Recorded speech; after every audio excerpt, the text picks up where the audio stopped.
By far the most common question that anyone will ask of anyone who has spent any amount of time in Latrobe over the past few days is as follows. How does fill in the blank look? There's only one correct answer to that. Good morning to you. Good Tuesday morning. I'm Dejan Kovacevic of DK Pittsburgh Sports.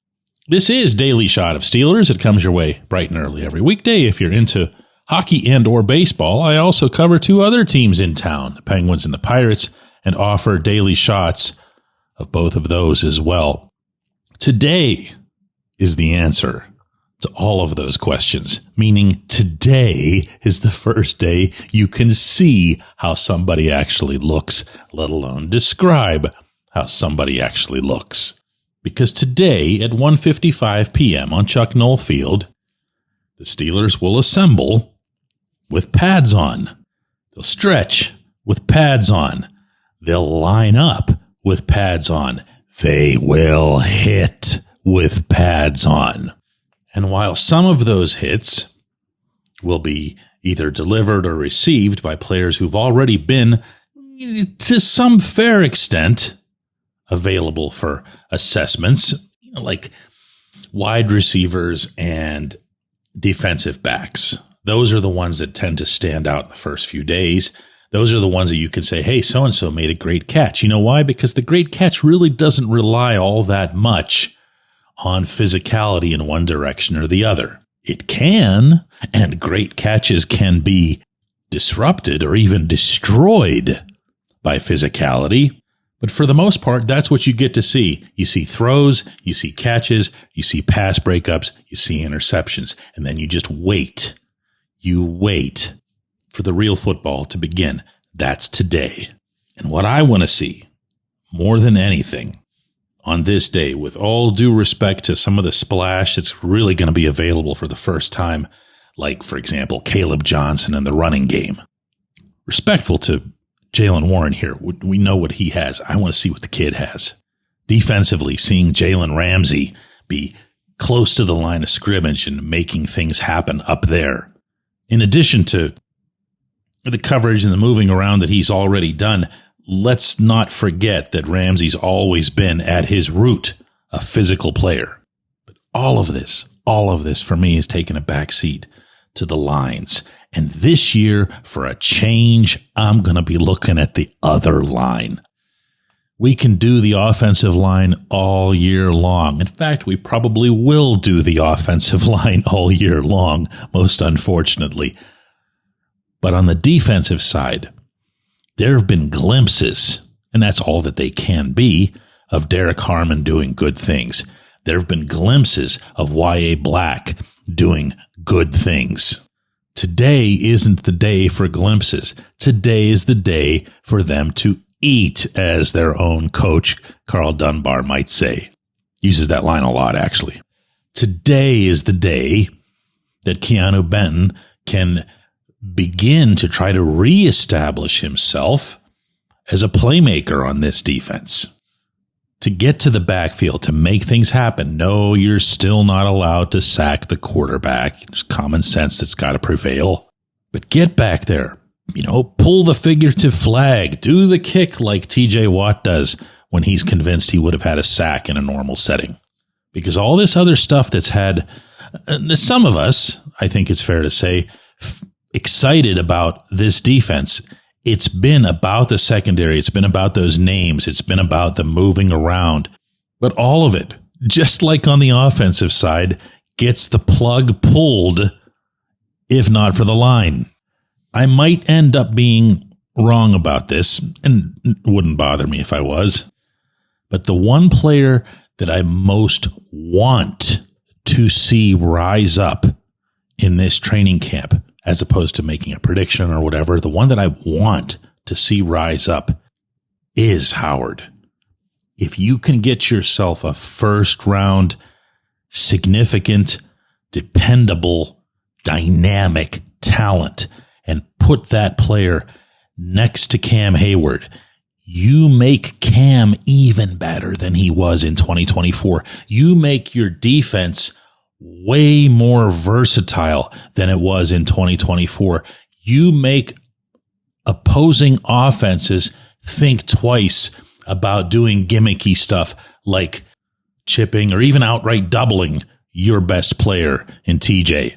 You offer your inside linebackers a little more latitude, a little more flexibility to do some of the things that they can do well, principally in coverage, but also in stopping the run, also even in getting after the quarterback themselves once in a while. And I know this, too.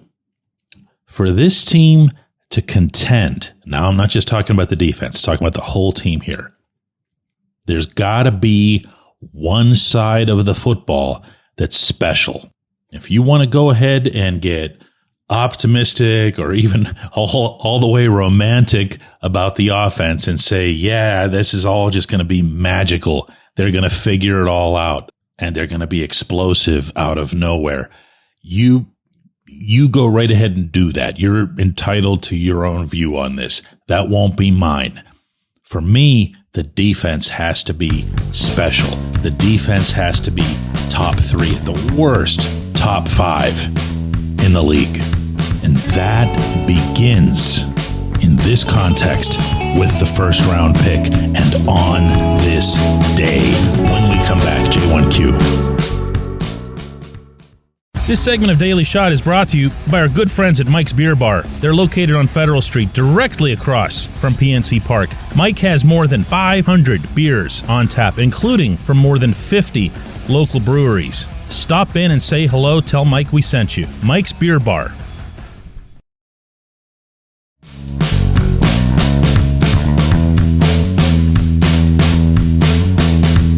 Today's J1Q comes from Luke, who says, DK, has anything that Mike Tomlin has said or done so far in training camp given reason to believe that his approach this coming season will be any different than in years past?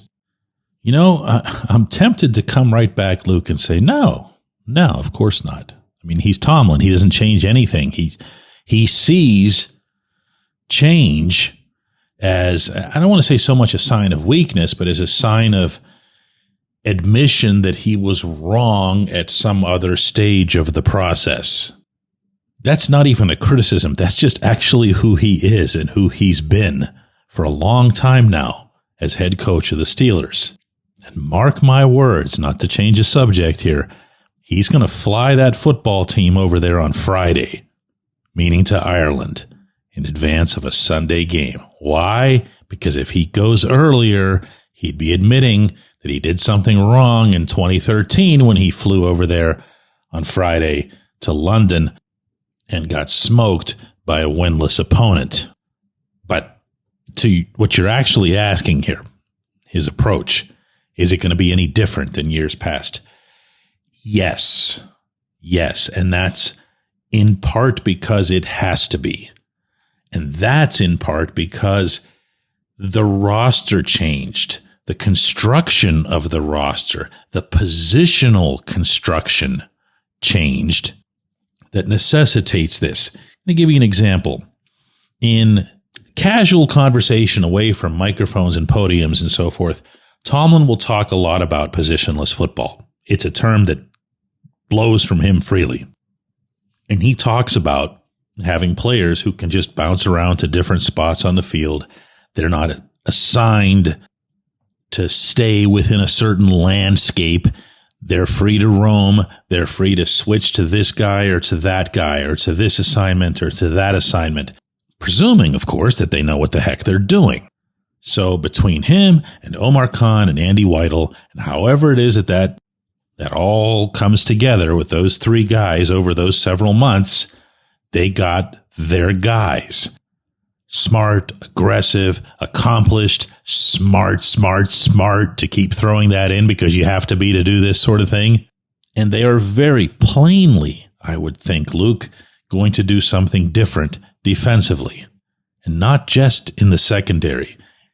I have been skeptical, I feel rightly so, of the decision to let Landon Roberts leave, but I also understand that if you do, in fact, have Cole Holcomb being Holcomb again, then you've got yourself 1, 2, 3 inside linebackers who can really cover and who can really go sideline to sideline. But the only way that works is if you have other people getting a little bit involved in some of the pass rush. So you move TJ around. You bring Ramsey up closer to the line. You have that first-round draft pick I was just talking about who can get after the quarterback. You have that same pick pushing Benton to do the same thing. There's no reason for this defense to look, really, if you think about it, at all like the one from 2024. I'm not even just talking about the numbers or the rankings or 299 or any of that. I'm talking about how they actually look when you're there in the stadium and you're watching them line up. They should not look like the same team. So yes, I think Tomlin's approach is going to be different. Now, is he going to rely on some advanced concepts for clock management and so forth? No, let's not push it here. I appreciate the question. I appreciate everybody listening to Daily Shot of Steelers.